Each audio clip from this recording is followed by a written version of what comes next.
Selamat pagi.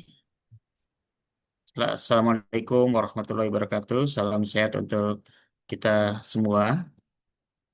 Terima kasih kesempatannya kepada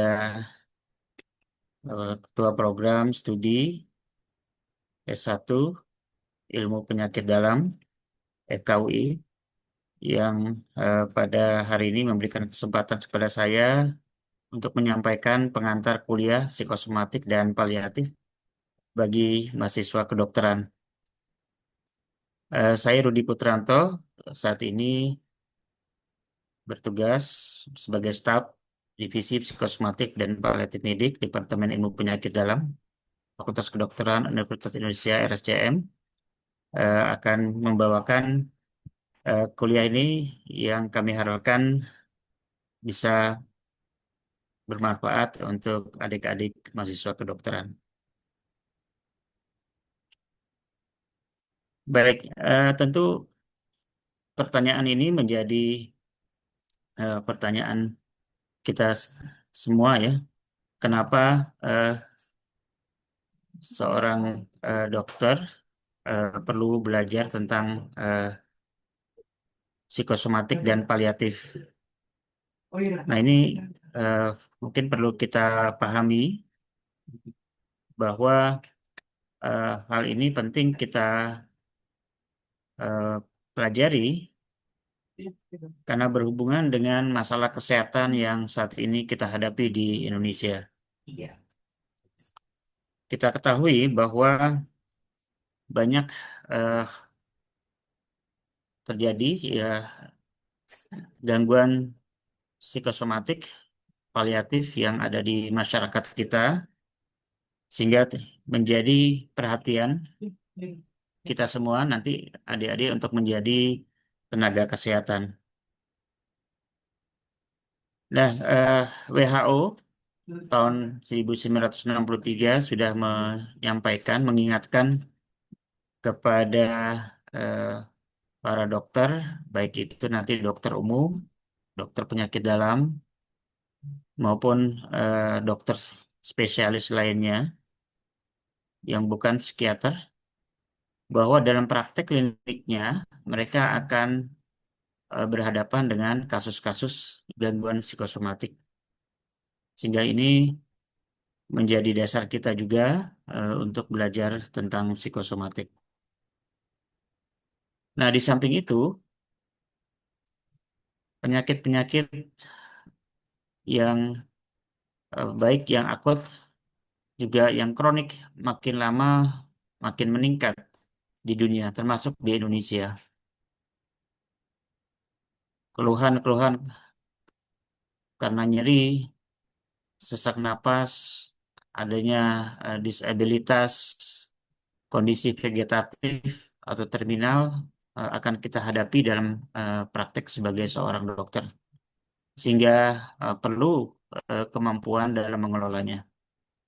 Ini juga WHO sudah menyampaikan, mengingatkan bahwa seorang dokter umum, dokter primer, ini sangat berperan dalam mengelola kasus-kasus yang berhubungan dengan kasus paliatif. Kita masuk ke dalam definisi, apa sih yang dimaksud dengan gangguan psikosomatik?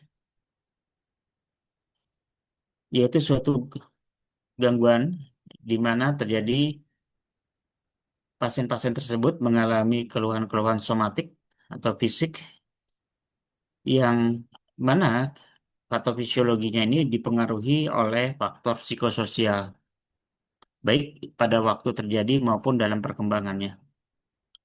Dan ini kita bisa hadapi eh, kasus-kasus tersebut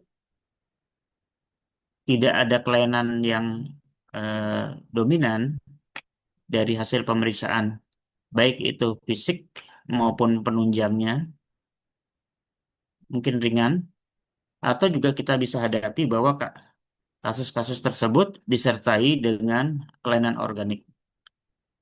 Jadi bisa kelainannya mungkin minimal atau tidak ada kelainan penunjang, namun bisa juga pasien tersebut ada kelainan-kelainan fisik atau organiknya. Nah, gangguan psikosomatik ini tidak disertai dengan kondisi psikosis. Nah, ini yang membedakan dengan kondisi eh, gangguan psikosis, ya, ya. Jadi ini tidak ada. Jadi kondisi psikosis seperti adanya eh, perilaku, ada yang berubah-ubah, berpindah-pindah, adanya halusinasi, adanya wah pada pasien, ini tidak ditemukan pada gangguan psikosomatik ini. Namun sering disertai dengan gangguan lain, gangguan psikologis lain, yaitu kecemasan atau ansietas dan depresi. Nah, penyakit-penyakit di bidang penyakit dalam yang sering eh, di apa dapati memiliki gangguan psikosomatik itu apa saja? Contoh misalnya adanya gangguan muskuloskeletal, ya, ada fibromialgia, ada back pain, ya, kardiovaskuler, ada hipertensi, eh, kerah putih, ya, ada penyakit koroner, ada gangguan saluran cerna seperti dispepsia fungsional, ada sindrom kolon irritable, ada konstipasi kronik, ada globus, ya, ada penyakit yang berhubungan dengan imunologi seperti autoimun, artritis, lupus, ya, atau eh, sering juga yang menyertai penyakit-penyakit yang eh, berat, misalnya cancer, ya, penyakit metabolik, misalnya diabetes, tiroid, dan lainnya. Ya. Ciri-ciri gangguan psikosomatik apa saja? Keluhannya biasanya berhubungan dengan emosi negatif, sering berganti-ganti, dan ini disebabkan oleh ketidakseimbangan vegetatif. Riwayat hidupnya penuh stres atau konflik dan disertai adanya faktor pencetus, presipitasi, adanya predisposisi maupun ada yang memberat, yaitu agravasi. Tadi sudah disebutkan bahwa gangguan psikosomatik ini bisa disertai dengan penyakit organik. Nah, hal lain yang mungkin kita perlu curigai bila pasien tersebut misalnya shopping dokter, ya, karena ketidakpuasan, sering juga membawa hasil penunjang yang banyak dan menuliskan keluhannya dengan detail. Nah, apa hubungannya dengan psikosomatik dan paliatif ini? Jadi salah satu hal yang eh, concern dalam gangguan psikosomatik ini adalah eh, kita berhadapan pada kasus-kasus penyakit yang berat, yang progresif, atau yang terminal. Ya. Nah, kesamaannya adalah prinsip pendekatannya hampir sama, yaitu pendekatan biopsikososial approach. Nah, penyakit-penyakit yang berhubungan dengan kondisi paliatif banyak, ya, ada kanker, penyakit jantung, penyakit ginjal, penyakit hati, atau penyakit paru yang lanjut, termasuk juga gangguan neurologis, ya, penyakit eh, kardiovaskuler, kemudian kondisi vegetatif, kondisi geriatrik seperti demensia, atau eh, penyakit HIV/AIDS yang lanjut. Nah, tentunya tadi sudah disampaikan bahwa saat ini perawatan paliatif masih belum banyak dipahami atau diberikan sesuai dengan kebutuhan pasien. Ya, hanya kurang lebih 14% eh, saat ini yang sudah mendapatkan layanan paliatif, ya. Jadi masih banyak yang belum mendapatkan. Nah, ini banyak pengaruhnya karena sistem karena tenaga kesehatan yang belum terlatih, ya, belum adanya sistem yang eh, cukup baik, baik itu pendidikan maupun pelayanan. Namun saat ini di Indonesia kita sudah punya payungnya, sudah ada undang-undang kesehatan yang menyebutkan bahwa usaha pelayanan kesehatan itu termasuk paliatif. Nah, perawatan paliatif itu berfokus pada kualitas hidup, baik untuk pasien maupun untuk keluarga, dan dilakukan pendekatannya secara tim, ya, baik itu multidisiplin maupun secara interdisiplin. Dan kita berfokus kepada manajemen gejala, termasuk juga dalam pendekatan eh, komunikasi. Nah, menurut WHO, perawatan paliatif adalah suatu pendekatan untuk memperbaiki kualitas hidup, baik itu pasien dan keluarga yang sedang menghadapi penyakit yang mengancam jiwa melalui pencegahan dan mengurangi penderitaan dengan cara mengidentifikasi, melakukan asesmen, melakukan tata laksana pada masalah nyeri dan keluhan fisik lain, kondisi psikososial maupun spiritual. Jadi ini sangat integratif, ya, yang berhubungan dengan biopsikososial spiritual. Nah, di Indonesia saat ini kita sudah punya pedomannya berdasarkan surat keputusan Menteri Kesehatan RI nomor HK 0107 Menkes 2180 2023 tentang pedoman penyelenggaraan pelayanan paliatif. Ini diharapkan adik-adik paling tidak bisa mengetahui eh, di dalam pedoman ini disebutkan SDM-nya, bentuk pelayanan, ya, mulai dari rumah sakit hingga sampai nanti di rumah, apa-apa yang pendekatan yang perlu dilakukan, termasuk juga eh, pemangku kepentingan yang berhubungan dengan perawatan paliatif ini. Nah, apa yang diharapkan eh, dari sistem pendidikan? Jadi diharapkan mahasiswa kedokteran yang nanti akan menjadi dokter ini bisa mengidentifikasi masalah-masalah dan kebutuhan pasien, At- kemudian dapat mengelola keluhan nyeri maupun gejala lainnya yang menyebabkan penderitaan pasien. Juga dapat mengelola masalah psikologis seperti ansietas dan depresi. Kemudian memiliki kemampuan untuk berdiskusi dengan pasien dan keluarga dalam hal tujuan pengobatan, kemudian juga menyampaikan prognosis kepada pasien atau keluarga. Jadi dalam hal komunikasi sangat penting eh, bagi kita dalam hubungan dokter dan pasien. Nah, bagaimana mendiagnosis gangguan psikosomatik dan masalah perawatan paliatif ini? Tentunya kita perlu melakukan anamnesis yang eh, lengkap, detail, ya, mengenai keluhan pasien. Kita gali riwayat penyakit sekarang, riwayat penyakit dahulu, ya, eh, obat-obat yang digunakan, kemudian apa yang sudah dilakukan pengobatan sebelumnya. Kemudian kita gali aspek psikososial maupun spiritual dari pasien maupun keluarga, ya, sehingga kita memiliki gambaran siapa yang akan merawat pasien atau mendampingi pasien kalau dirawat di rumah sakit, ya, atau kalau di rumah siapa eh, yang akan membantu dalam kehidupan sehari-hari pasien, ya, atau yang menjadi penanggung jawab.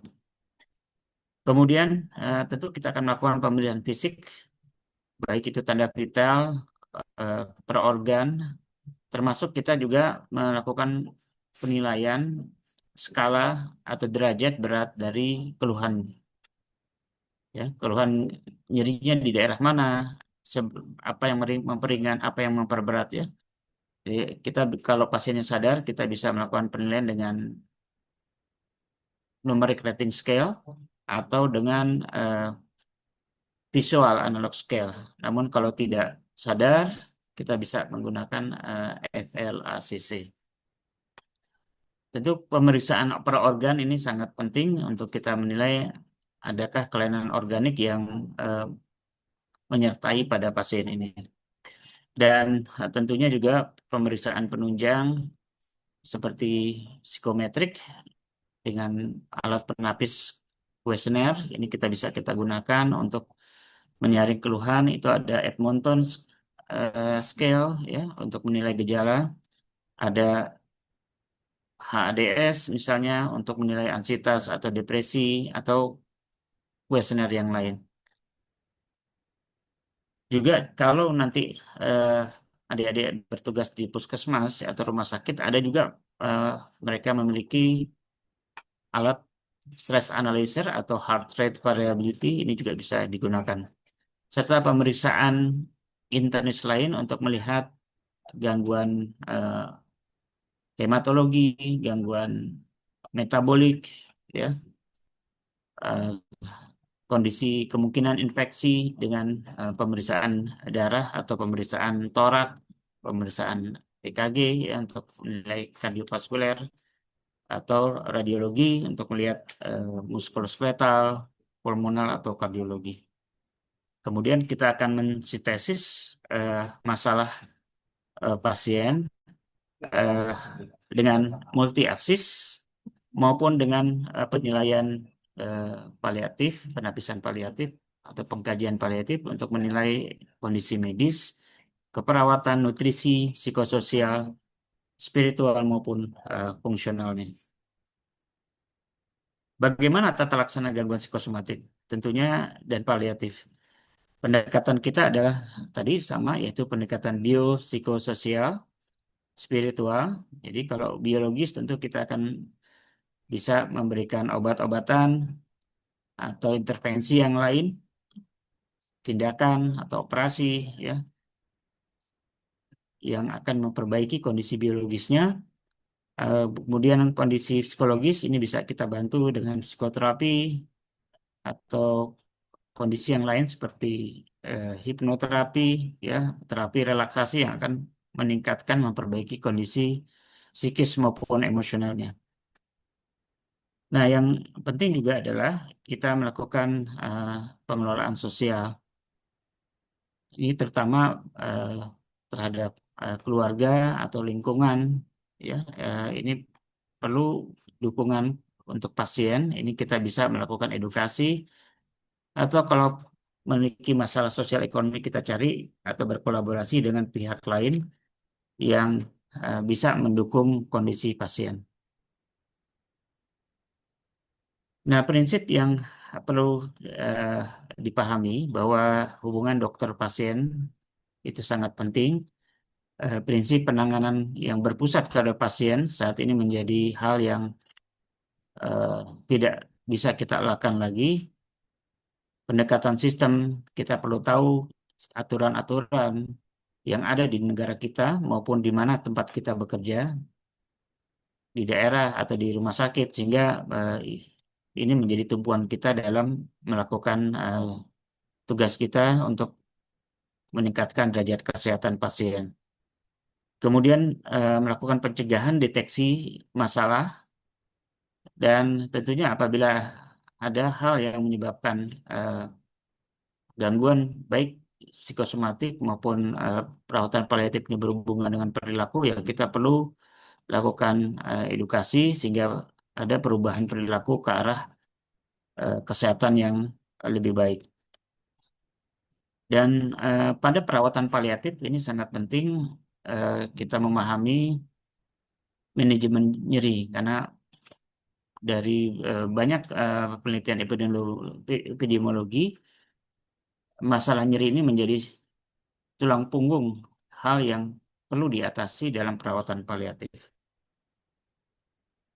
Ya, tentu kita sebagai dokter harus memahami eh, latar belakang tadi dengan menggali kondisi pasien sehingga kita bisa juga berempati dengan masalah kesehatan yang dialami Dan tentunya kita perlu berkolaborasi dengan tenaga kesehatan yang lain, seperti perawat, farmasis, dokter sejawat yang lain, termasuk juga eh, dokter spesialis nanti kalau kita perlu merujuk ke rumah sakit misalnya, juga eh, kepada keluarga dan hal yang nanti akan menunjang eh, kesehatan pasien ya. Kadang-kadang kita juga perlu berkolaborasi kalau bertugas di puskesmas dengan pemerintah daerah ya, misalnya ketua RT, RW ya, sampai lurah ya, karena misalnya memerlukan perbaikan sistem atau lingkungan. Nah, tentunya kalau kita berparadigma dalam pendekatan kepada pasien itu berpusat kepada pasien, kita perlu menjadi pendengar yang aktif, memahami pandangan preferensi daripada pasien maupun keluarga, dan eh, mengkolaborasikan dalam pengambilan keputusan. Nah, ini kita perlu ini berkolaborasi juga tadi pada surrogate maker atau pengambil keputusan. Ya, kadang-kadang kalau di daerah itu bukan hanya keluarga, tapi juga orang lain.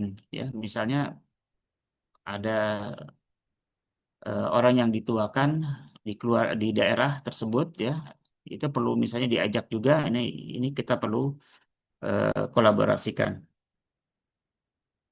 Tentunya dalam praktek klinis, praktek medis, kita harus profesional, baik itu dalam medis, dalam eh, berkomunikasi, juga tadi memiliki kemampuan untuk berkolaborasi. Dan tentunya untuk menjaga kesehatan ini, kita juga perlu nilai adanya eh, risiko hal yang bisa terjadi kepada pasien yang eh, perlu kita sampaikan, baik itu kepada pasien maupun kepada keluarga. Dan dalam hal ini, eh, komunikasi sangat penting. Jadi, adik-adik perlu belajar bagaimana berkomunikasi yang aktif, baik itu secara verbal maupun secara nonverbal. Tentunya kemampuan untuk bisa eh, berkomunikasi perlu kita pupuk nanti sampai kita sudah menjadi, karena ini yang sering menjadi eh, masalah ya dalam praktek sehari-hari kita. Ya. Eh, Diharapkan dalam penyampaian komunikasi menghindari jargon atau istilah medis sehingga bisa dimengerti, dan tentunya perlu dengan pasien atau keluarga.